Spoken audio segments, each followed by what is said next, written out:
Now, did Caitlyn? Whoa, wait a minute. Let's see this. Caitlyn say, "Don't touch me." Did Caitlyn say, "Don't touch me"? Now look at Kelly and Amber right there in the stands, front and center, to watch this exchange. Look at what you guys created. Kelly and Amber, look at this. You can learn everything you need to know from that body language. See the expression on her face when she recognizes the questioner. That is not shocking. That's immediate realization followed by obvious discomfort. She has reached her breaking point, as seen by the way she retracts her hand when the coach tries to touch her. What exactly is going on within the Indiana Fever organization that is causing their franchise player to respond in this way? Trump any coach. And I made a video yesterday, and I say Stephanie White is looking a lot like Doc Rivers. She's not Phil Jackson. We want a Phil Jackson, Kelly and Amber. What happened when you go to work every day and your job is not catering to your needs or catering to what your strong suits are? What is you going to do? You're going to upload your resume to an employment website and you're going to leave. This is when things start to get interesting.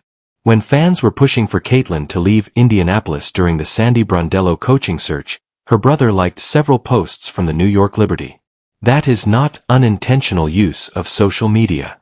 That is a family member expressing their dissatisfaction with the current circumstances in a very visible way.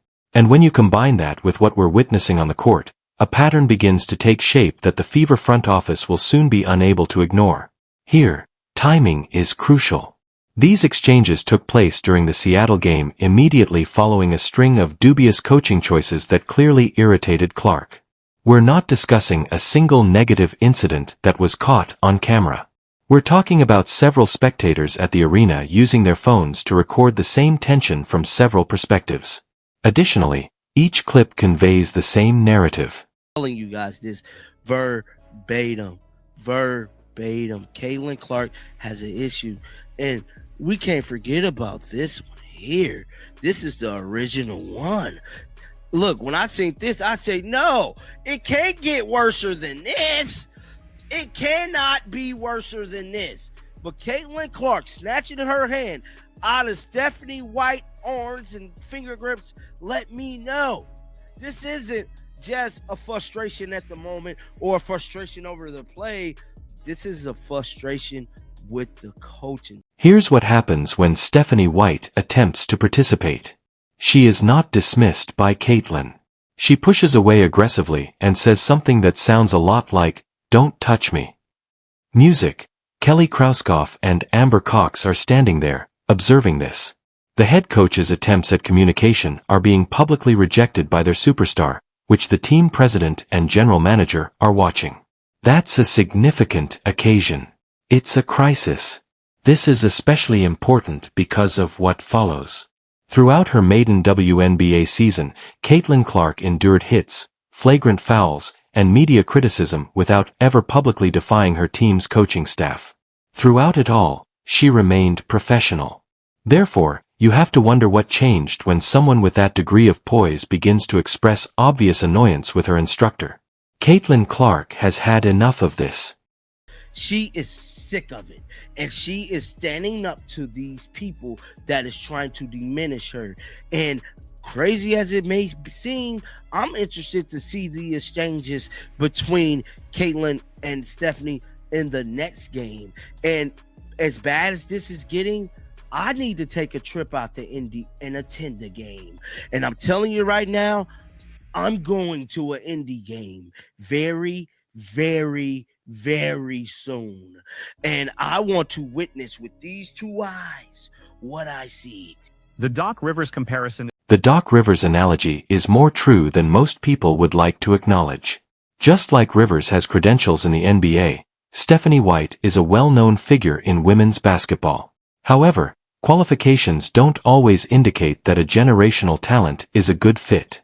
Phil Jackson was skilled at making the most of Michael Jordan. Steph Curry's special skill set was optimized by Steve Kerr. Indianapolis must decide if Stephanie White is Caitlin Clark's coach or if they are witnessing a mismatch unfold in real time. For this reason, Team USA basketball this summer becomes extremely important. Caitlin will interact with players from every WNBA team for a considerable amount of time. She will speak with colleagues who play for various teams with various front office ideologies and coaching staffs. That goes beyond basketball development. She gets to observe how other teams function during that lengthy interview process. I think it's because she's white.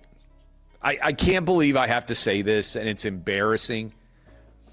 Caitlin Clark is the straw that stirs the WNBA drink. Any game that she plays in, her image should be used to sell the fact that the game is going on. Period. End of story. Just like Michael Jordan, just like LeBron, just like Kobe. There is no way on earth that this was anything other than intentional. The WNBA seems obsessed with telling you, yeah, but there's other players, which is fine. Michael Jordan made every other player famous. The reason people cared about Patrick Ewing, by and large, he played against Jordan. The reason why people cared about Reggie Miller, he played against Jordan. Same thing true of Kobe Bryant. Same thing true of LeBron James. Everybody got more famous being. And then the WNBA's The marketing division of the WNBA then made the decision to exacerbate an already dire situation. A promotional image for a forthcoming game starring Caitlin Clark was revealed. However, the league's main attraction, Caitlin Clark, was not depicted in the image. The promotion materials for her own game did not include the athlete who has generated more attendance, revenue, and television ratings than any rookie in WNBA history. Consider the implications of that choice for the priorities of the league office. This is not an oversight or an accident. That graphic was created by someone. It was reviewed by several persons. It was approved by executives. And nobody ever said, wait, shouldn't the player who sells out arenas be prominently featured here? Since the omission was intentional, we must discuss why the WNBA appears committed to minimizing its. During the Colin Cowherd show, Caitlin Clark is Michael Jeffrey Jordan on steroids. Guys, the thing about it is that Caitlin Clark performance on the basketball court and her making that overtime lets me know she's another caliber. And to me, she might damn near be better than LeBron when you come to clutch, when you come to performance, when you come to getting crowds into it, when you come to personality. She might be better than LBJ. I just gotta be honest. That's how profound this young lady is. Caitlin Clark is LeBron James. You cannot like that, but the data and the ratings overwhelmingly reflect that she is the celestial object that everyone else rotates around. Exactly. Okay? This is not particularly complicated.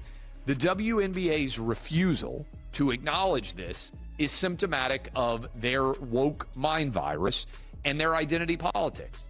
And they don't want, this is the truth, they don't want a white, heterosexual woman to be the face of the WNBA. The Michael Jordan comparison. When you examine the actual numbers, the Michael Jordan comparison isn't exaggerated. Jordan increased the value of the NBA as a whole. Because of that association, players who faced him gained more notoriety. Jordan and Patrick Ewing's Knicks rivalry improved both teams. Reggie Miller became well-known due of his playoff confrontations with Jordan. LeBron James and Kobe Bryant both experienced the same dynamic. All boats are lifted by the rising tides created by superstars. For the WNBA, Caitlin Clark is now doing just that. According to ESPN's viewership data from the 2024 season, the average number of viewers for games she plays is 1.2 million, while the number for games without her is 440,000. That is hardly a slight rise. The audience has increased by 173%. When Indiana comes, road arenas are sold out. Following her draft selection, league-wide merchandise sales increased by 500%. Regarding who is generating interest, such figures don't lie. However, this is where the conflict arises. For many years, the WNBA has developed an identity centered on teamwork and communal achievement. In the past, the league's marketing has prioritized talent depth over individual celebrity. When you're battling for your life and every exposure counts, that kind of thinking works well. However, you must modify your approach when a transcendent talent emerges who is capable of making a significant impact on their own. This is, I think, racist, and I also think it is, what is there, anti-heterosexual? I know there's homophobic. Is straight-phobic a thing? It's straight-phobic. Wow. If Caitlin Clark were a gay black woman, they would promote her all the time. Right? Now, you might.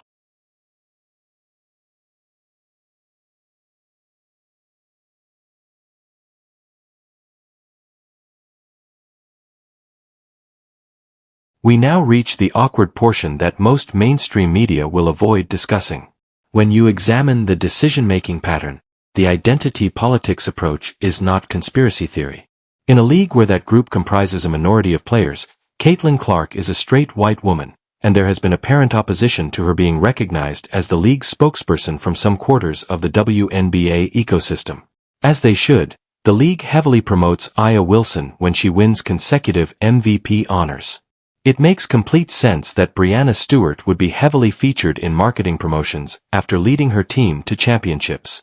However, the promotional backing becomes considerably more subdued when Caitlin Clark sells out road arenas, breaks the rookie scoring mark, and attracts unparalleled television viewers. This disparity begs the question of what influences these marketing choices. Would react differently if Caitlin Clark were a homosexual black woman with the same talent? That's a distinct argument that might or might not be valid.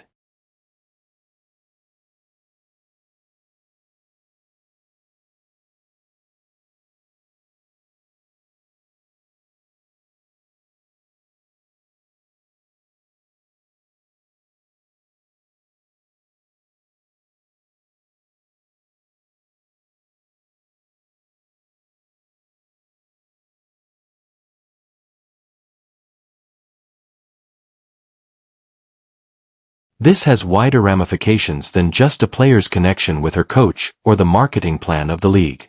We are witnessing a fundamental conflict between two opposing ideas about the future of the WNBA.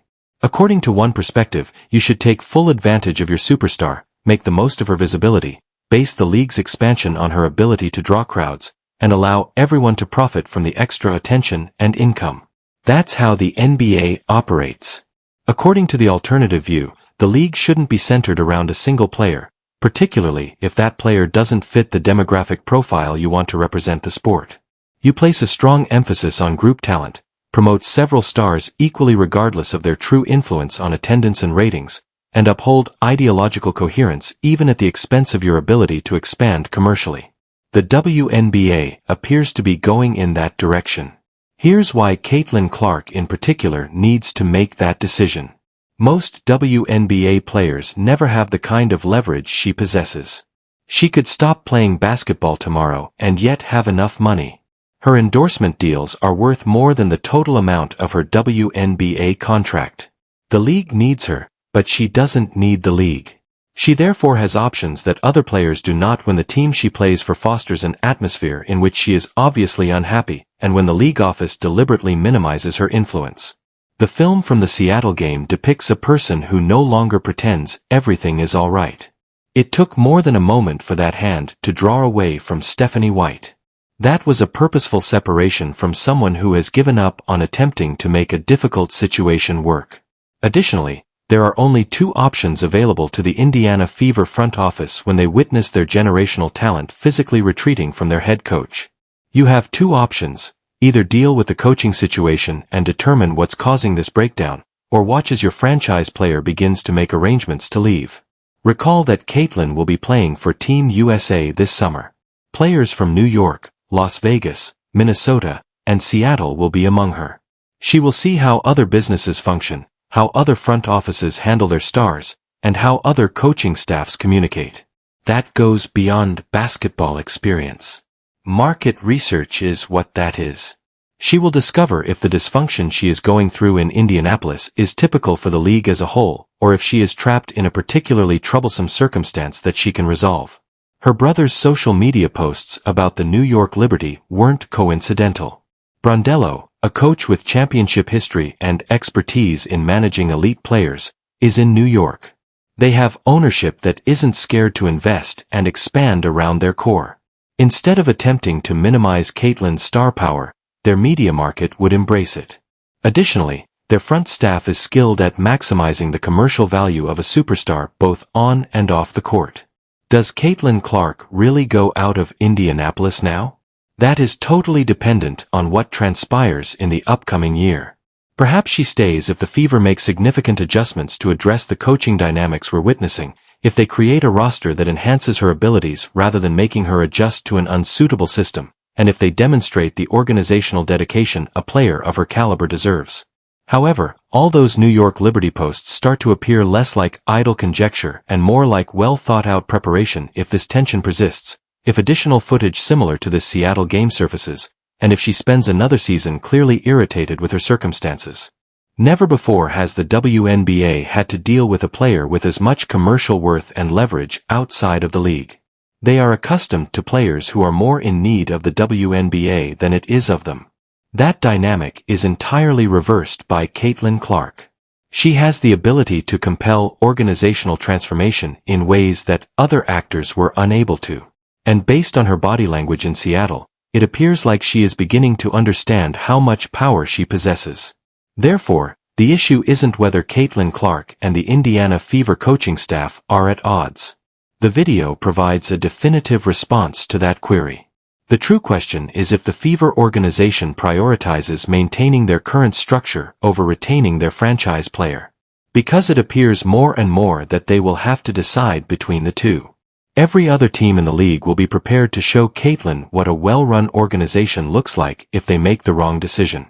What do you suppose will happen next? Does Indianapolis make the adjustments required to retain her? Or are we witnessing the start of the first superstar-driven organizational change in the history of the WNBA? Let's see how this issue plays out over the coming months. Please share your thoughts in the comments section and click the subscribe button, because something has to yield in one way or another.